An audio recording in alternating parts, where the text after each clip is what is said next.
Est-ce que tu vois l'image à l'écran avec la mention « Cette copie de Windows n'est pas authentique ».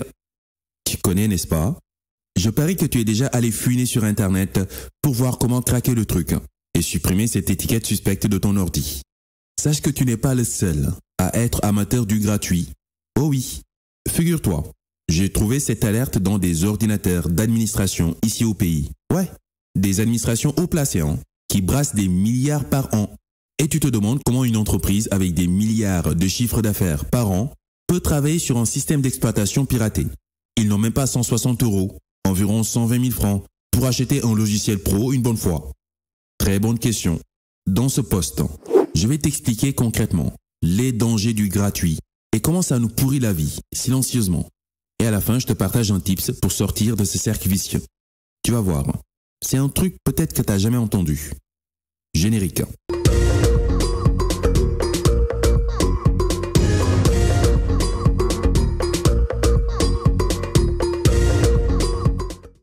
Avant de démarrer, j'aimerais rapidement éclaircir un point.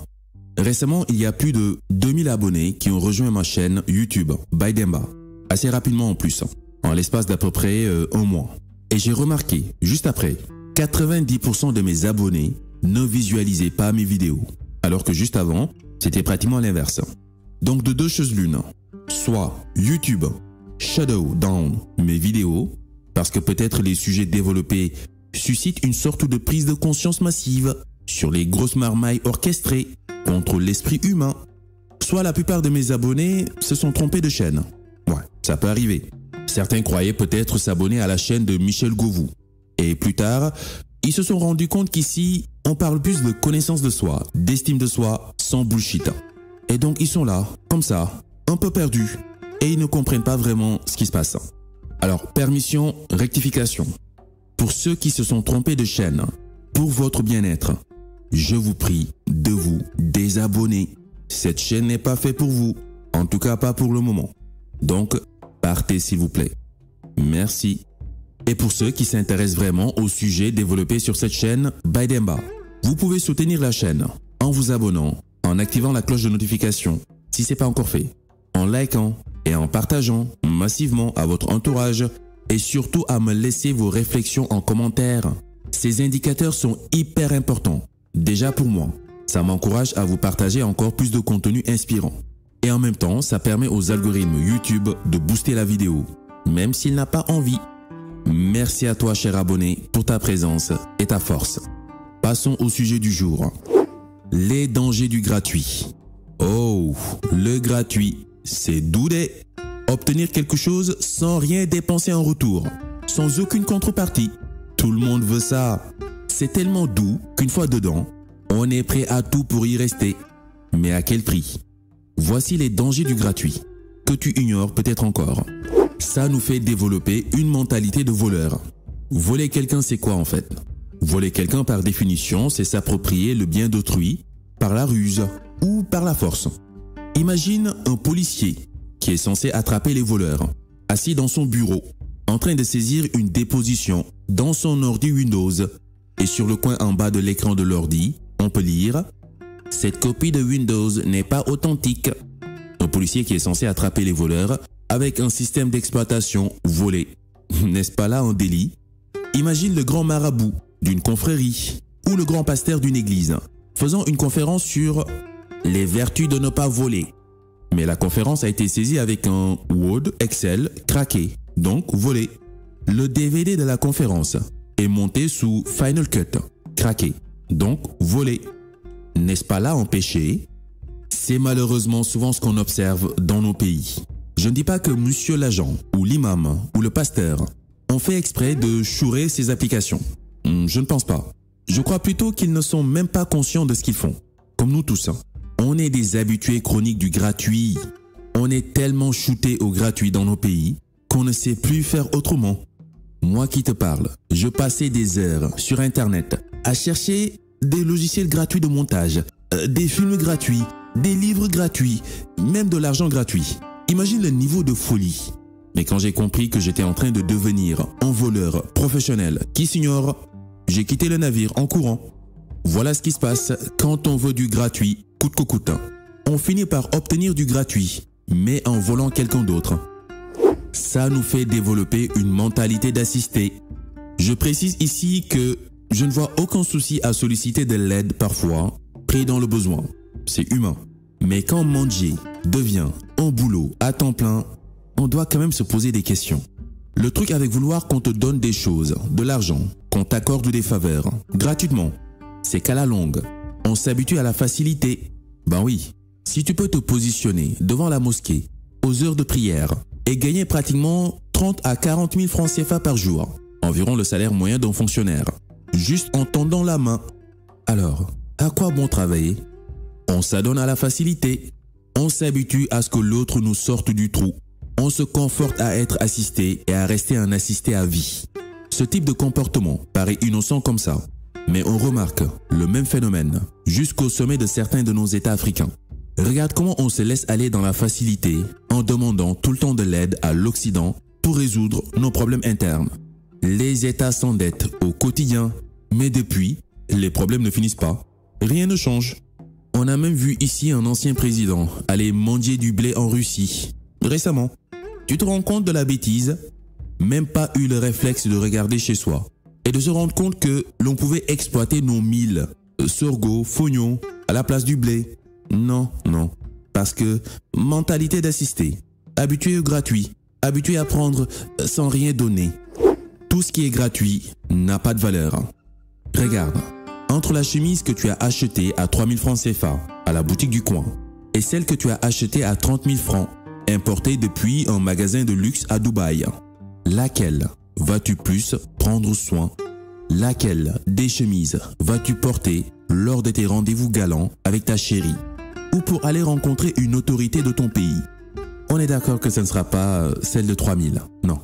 Et tu verras que tu ne vas même pas ranger les deux chemises de la même manière. Celle de 3 000 sera peut-être accrochée avec d'autres habits comme ça, sans valeur, quelque part dans un coin de ta chambre. Et l'autre de 30 000, bien rangée dans son étui et conservée dans son propre espace réservé dans l'armoire. Inconsciemment, tu vois bien que nous avons tendance à accorder moins d'attention aux trucs obtenus avec moins d'efforts qu'aux trucs obtenus en casquant fort. Ce qui fait que quand on obtient un livre gratuit ou une formation gratuite, généralement, on ne fait rien de bon avec. Déjà, on aura du mal à manifester de la volonté pour lire le livre ou appliquer les exercices de la formation. Alors que si on paye le prix pour les avoir, déjà cela montre qu'on avait vraiment envie. Et en même temps, on fera beaucoup plus d'efforts pour appliquer les enseignements et rentabiliser notre investissement. Tout ce qui est gratuit n'a pas de valeur à nos yeux. C'est dans l'inconscient collectif. C'est pour cela, réellement, la nature a toujours appliqué des contreparties dans nos échanges. Il y a toujours une contrepartie. En réalité, on n'obtient rien sans rien. Il y a toujours un prix à payer. Tu sais, l'univers est régi par des lois. Des lois universelles, comme la gravité. Ces lois s'appliquent à tous de la même manière.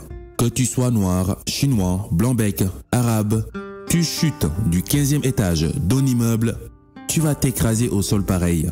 C'est pas parce que tu pries la gravité tous les jours et que donc tu es devenu un enfant de la gravité. Du coup, la gravité va te faire une faveur. Et tous les autres qui ne prient pas la gravité peuvent se casser la figure, sauf toi. Non, ça ne marche pas comme ça. Les lois de l'univers s'appliquent pareil pour tout le monde, partout et tout le temps. Parmi ces lois, il y a ce qu'on appelle la loi de réciprocité. Déjà du point de vue psychologique, quand quelqu'un nous fait une faveur, on a cette espèce de dette morale qui fait qu'on veut lui rendre l'appareil. Même si la personne ne demande aucune contrepartie, on est comme lié par un contrat sous-jacent qui nous dit qu'on doit agir de manière réciproque. Déjà là, on est juste au niveau psychologique. Maintenant, on va pousser un petit peu la réflexion au niveau énergétique. Qu'est-ce qui se passe concrètement? La loi de réciprocité est aussi appelée la loi de l'action et de la réaction, ou la troisième loi de Newton. Mais bon, entre nous, on sait très bien que cette loi était connue bien avant Newton. Mais ça, on en reparle peut-être dans une autre vidéo. La loi de réciprocité dit, pour chaque action, il y a une réaction égale et opposée. Cette loi décrit une certaine symétrie dans la nature. Les forces n'existent toujours que par deux. Un corps ne peut exercer une force sur un autre corps sans subir une force de ce dernier en retour. C'est comme pour garder un certain équilibre, une certaine homéostasie. Les oiseaux par exemple utilisent ce principe en exerçant une force orientée dans le sens opposé à la force dont ils ont besoin pour voler. Leurs ailes exercent sur l'air une force orientée vers le bas et vers l'arrière de façon à pouvoir s'élever et avancer. L'avion s'est également inspiré des oiseaux pour bien appliquer la loi de réciprocité et voler. Ok Demba, mais quel est le rapport avec les dangers du gratuit? J'allais y venir. Cela veut dire simplement que dans nos échanges, les uns avec les autres, la loi de l'action et de la réaction s'applique. Dans chaque interaction, il y a un échange de forces égales et opposées. Ce qui veut dire, si je prends gratuitement chez l'autre, la contrepartie voudrait que l'autre récupère chez moi une force équivalente, conscient ou inconscient. Si je télécharge des logiciels sur Internet que je craque pour ensuite les utiliser comme ça, gratos, la contrepartie serait que le propriétaire du logiciel récupère chez moi une énergie équivalente au prix demandé. Est-ce que tu te rends compte? Il y a des mecs qui ont transpiré fort pour sortir leurs produits. Et toi, tu es là, tu penses pouvoir voler cette énergie sans contrepartie. Penses-tu que l'univers est injuste à ce point? Penses-tu que l'univers est désordonné à ce point? Le soleil charbonne dur pour nous apporter la lumière nécessaire tous les jours. Les végétaux, les animaux se laissent parfois zigouiller et consommer par nous. Et on pense que tout ça est gratuit, il n'y a aucune contrepartie. La nature nous aime plus que les autres espèces. Tu prends, tu donnes. C'est la loi. Tu refuses de donner, l'univers va venir prendre chez toi pour donner à qui bon droit. Tu vas donner l'équivalent en énergie, car l'univers parle ce langage. Donc physiquement, ça peut être n'importe quoi. Tu peux te retrouver à perdre des choses comme ça, qui te sont chères, te retrouver ruiné, vivre des galères. Bref, il y a toujours une contrepartie. Le gratuit n'existe pas dans cette réalité. Maintenant, tu comprends pourquoi certains organismes occidentaux veulent maintenir l'Afrique dans des aides. On n'a plus finir.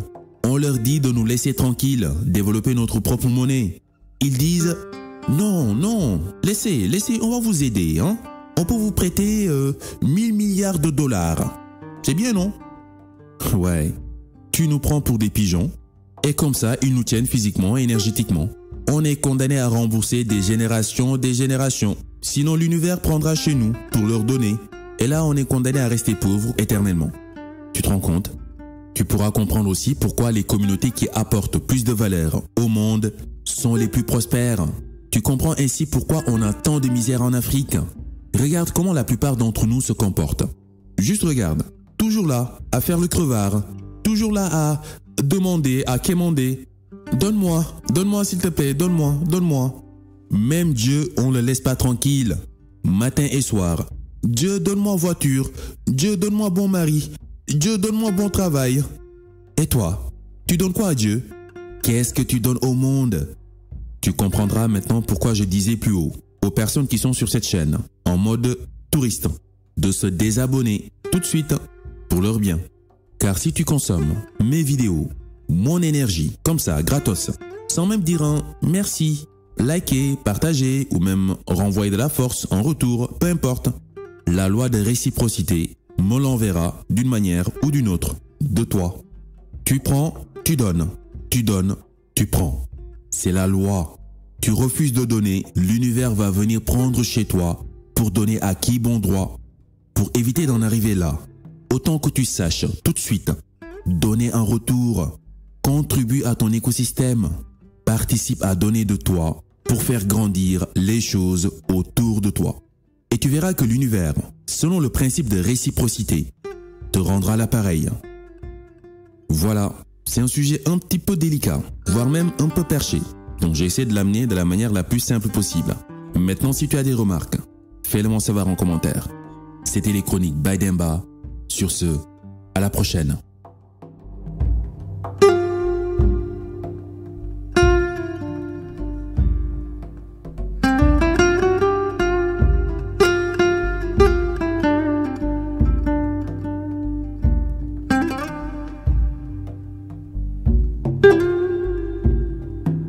Bye.